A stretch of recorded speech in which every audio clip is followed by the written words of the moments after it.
Hello hi అండి అందరికీ. ఈరోజు వచ్చేసి వంకాయ తీగూర చేయబోతున్నాను. సింపుల్గా అయిపోద్ది అనమాట. ఇలా చిన్న చిన్న వంకాయలు తీసుకున్నాను. మనం నూనె వంకాయకి ఎలా కట్ చేస్తామో ఇవి అలా కట్ చేసుకోవాలన్నమాట. లోపల పుచ్చులు అవన్నీ చూసుకొని ఇవి అలాగే కట్ చేసుకొని మనం గిన్నెలో వాటర్ పెట్టుకొని వాటిలో వేసి ఉంచుకోవాలన్నమాట. ఇందులోకి వచ్చేసి చిన్న టమాటాలు ఒక 3 తీసుకున్నాను. ఒక మీడియం సైజు ఆనియన్ ఒకటి తీసుకున్నాను అనమాట. ఇప్పుడు ఇవన్నీ కట్ చేసి చూపిస్తాను. ఇలాగా సన్నగా పొడవుగా కట్ చేసి పెట్టుకున్నాను ఆనియను. అలాగే టమాటాలు కూడా చిన్న చిన్న ముక్కలు కట్ చేసి పెట్టుకున్నాను. ఇలా ఒక గిన్నెలో నీళ్ళు తీసుకొనేసి దీంట్లో ఒక 1/2 స్పూన్ సాల్ట్ వేసి పెట్టుకొని తర్వాత ఈ వంకాయలన్నీ ఇలా మనం గుత్తి వంకాయకి కూరకి కోసుకుంటాం కదా అలా కట్ చేసుకోవాలి. ఈ వంకాయలంతా కూడా చిన్నవే కాబట్టి ఇలా కట్ చేసి పెట్టుకొని ఉండాలి. పుచ్చులు అవన్నీ చూసుకొని నీట్గా కట్ చేసి ఈ ఉప్పేసిన నీళ్ళల్లో వేసి పెట్టేయాలి. ఇప్పుడు వచ్చేసి తిరగమాత పెట్టేసుకుందాం.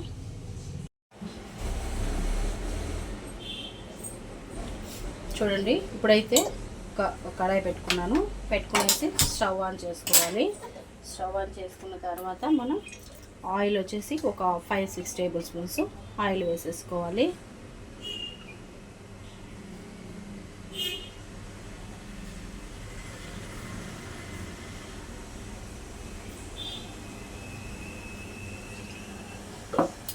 ఇప్పుడు వచ్చేసి ఆయిల్ హీట్ అయ్యాక కొద్దిగా ఆవాలు వేగాక ఆనియన్ వేసుకుందాము.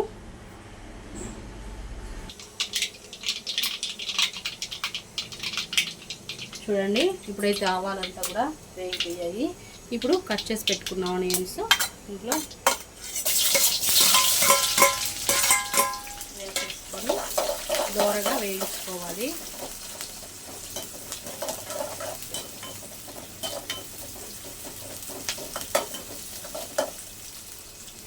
ఇప్పుడు అనుకుంటే దోరగా వేగిన తర్వాత టమాటా వేస్తాము.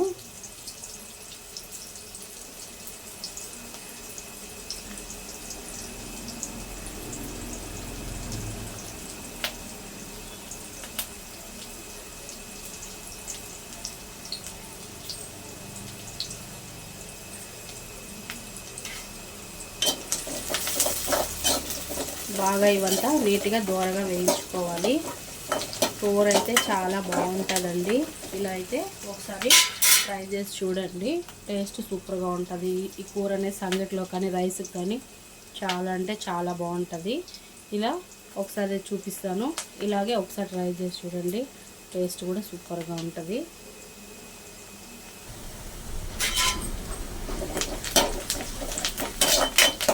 ఈ విధంగా ఆనియన్ అంతా వేగిపోయింది కదా. ఇప్పుడు మనం కట్ చేసి పెట్టుకున్న టమాటాలు కూడా వేసేద్దాం.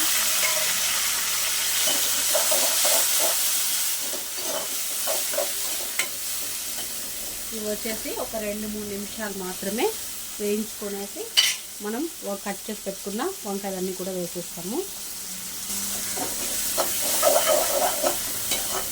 ఇలా ఈ టమాటా అంతా కూడా బాగా మగ్గిపోయింది కదండి. కొంచెం చాలు, ఈ మాత్రం మగ్గితే సరిపోతుంది. ఇప్పుడు మనం నీళ్ళల్లో వేసుకున్న వంకాయలన్నీ ఇలా కట్ చేసుకున్నాం కాబట్టి ఇట్లా నూనె వంకాయకి ఎలా కట్ చేస్తామో ఆ విధంగానే కట్ చేసుకోవాలి. లేదు కొంచెం పెద్ద సైజు ఉంటే కూడా మనము వాటి సన్నగా పొడుగా కూడా ముక్కలుగా కట్ చేసి పెట్టుకోవచ్చు అనమాట. ఇవి చిన్న చిన్నగా ఉన్నాయనేసి నేను ఈ షేప్లో కట్ చేసేసాను. అన్నీ ఇలా కట్ చేసుకున్నాం కాబట్టి. కానీ కంపల్సరీగా ఈ వంకాయలు అయితే మాత్రము కట్ చేసి వేసేటప్పుడు నీళ్ళల్లో కాస్త ఉప్పు వేసి కట్ చేసి పెట్టుకోవాలండి. ఇది చూడ్డానికి బాగా చిన్నగా అలా ఉంటుంది, కానీ లైట్గా ఎక్కడో కొద్దిగా చేదు అనేది ఉంటుంది అన్నమాట. అందుకనేసి మనం సాల్ట్ వేసుకొని నీళ్ళల్లో అప్పుడు కట్ చేసి వేయాలన్నమాట. ఇవి దీనికి సరిపడా ఉప్పు,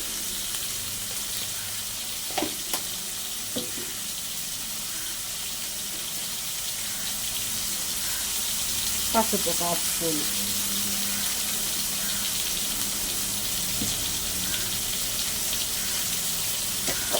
ఇప్పుడు వచ్చేసి మొత్తం మిక్స్ చేసేసుకోవాలి నీట్గా.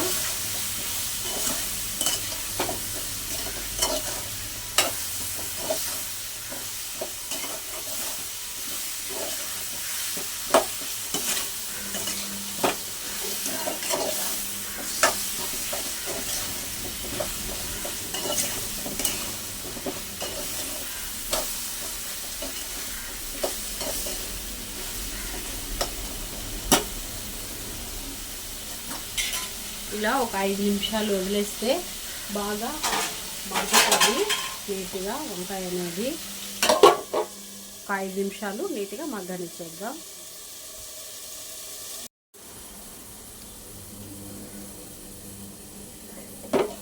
ఇప్పుడు ఒకసారి మూత తీసి మొత్తం నీట్గా ఒకసారి మళ్ళీ కలుపుకుందాం.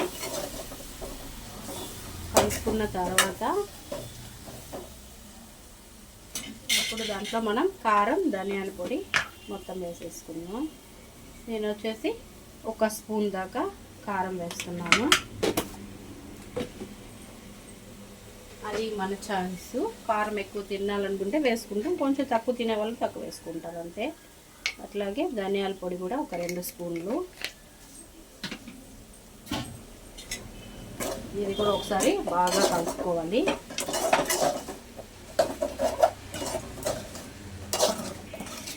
ఇలాగే మనం ఆయిల్లో ఫ్రై కూడా చేసుకోవచ్చండి. వంకాయ ఫ్రై కూడా చేసుకొని తినచ్చు. ఇలా ఆయిల్లోనే మగ్గనిచ్చేస్తే వంకాయ బాగా ఉడికిపోతుంది.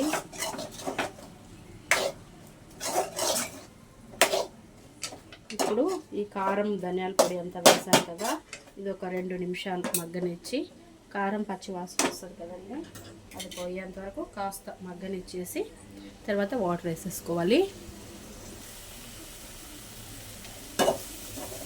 ఇలాగే మనం ఫ్రై కూడా చేసుకోవచ్చు, చాలా బాగుంటుంది టేస్ట్ కూడా. ఇప్పుడు ఇదంతా మగ్గిన తర్వాత మనకు ఎంత వాటర్ కావాలో అవి ఉడికే దాన్ని బట్టి మనం వాటర్ పోసేసుకోవాలి.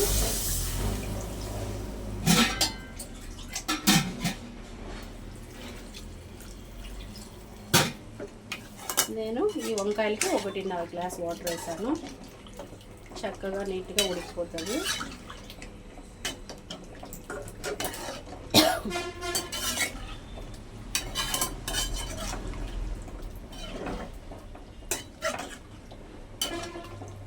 ఇప్పుడు మనం టేస్ట్కి సరిపడా అన్నీ సరిపోయాయి ఒకసారి చెక్ చేసుకునేసి మూత పెట్టేసామంటే నీట్గా ఉడికిపోతుంది.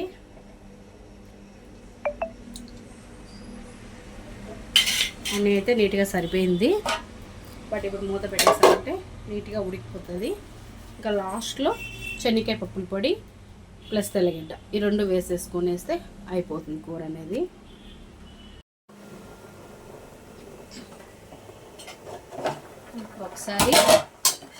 ఒక్కసారి మూత తీసి చూసుకొని కలుపుకుందాము.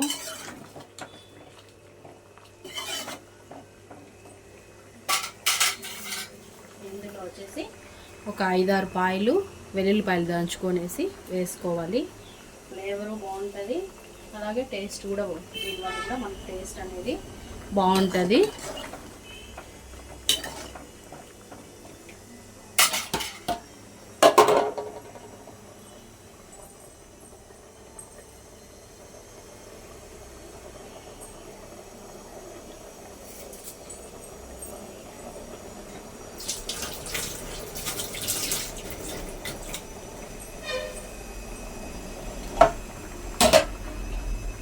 ఇంతకుముందు అయితే మనం కరివేపాకు వేయలేదు కాబట్టి కరివేపాకు కూడా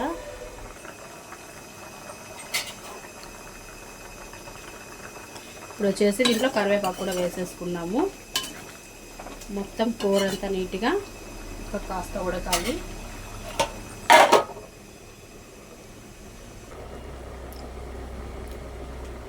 ఇప్పుడు కూర ఎంతవరకు వచ్చిందో చూద్దాము. చూడండి కూర అంతా కూడా దగ్గర పడిపోయింది కదా. ఇప్పుడు వంకాయ ఉడికిందో లేదో చూసేద్దాం.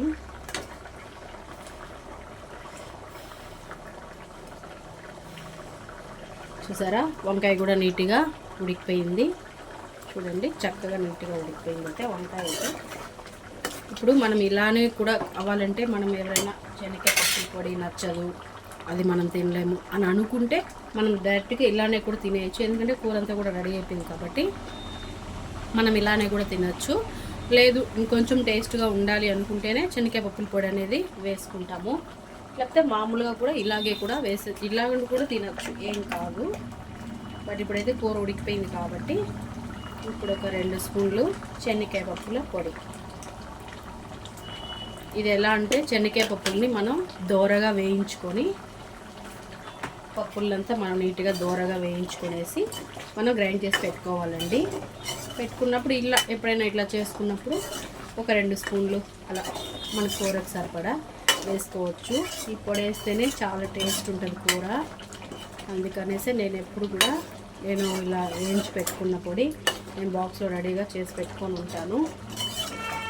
ఇట్లా అవసరమైనప్పుడు మనం వెతుక్కునే పని ఉండదు అనమాట.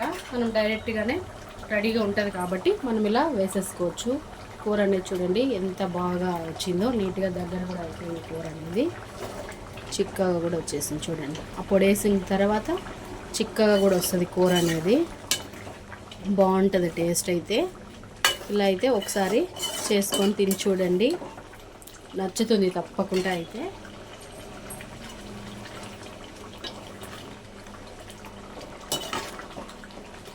చూడండి కూర అయితే మొత్తం ఇలా రెడీ అయిపోయిందండి. చూడండి వంకాయ కూర అయితే సూపర్గా రెడీ అయిపోయింది. టేస్ట్ కూడా అలాగే ఉంటుంది. ఇలా ఒకసారి చేసుకొని తిని చూడండి, సంగటిలో కానీ రైస్లో కానీ బాగుంటుంది. ఇలా అయితే ఒకసారి చేసుకొని తిని చూడండి. ఓకే అండి, నచ్చితే లైక్ చేయండి. అలాగే మన ఛానల్ని ఎవరైనా సబ్స్క్రైబ్ చేసుకోకపోతే సబ్స్క్రైబ్ చేసుకోండి. బాయ్ అండి.